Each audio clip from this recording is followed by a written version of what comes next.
පසුබාන්න එපා. ඒකට මම පහුගිය කාලේ ඉන්න ගමන් මේ ලෝකේ ධනවත් වෙච්ච මිනිස්සු ගැන ටිකක් බැලුවා.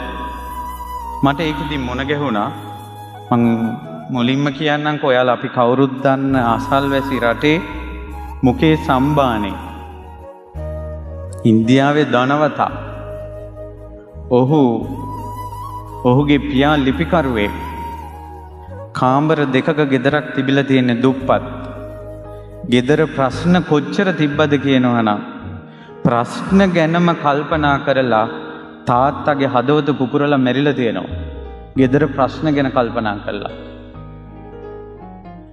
කාමර දෙකක ලිපිකරු තාත්තෙක් හිටපු ප්‍රශ්න ගොඩකට මැදිහත් වෙච්ච කෙනෙක් තමයි මුකේෂ් අම්බානි කියන්නේ.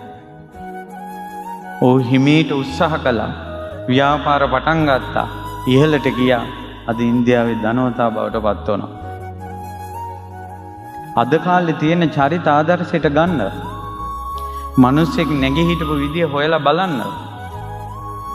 මොකද තමන් ඉපදුන විදිහවත් ඉන්න විදිහවත් නෙවෙයි වැදගත් වෙන්නේ. තමන් උත්සාහ කරනවද වීරිය කරනවද කියන එක.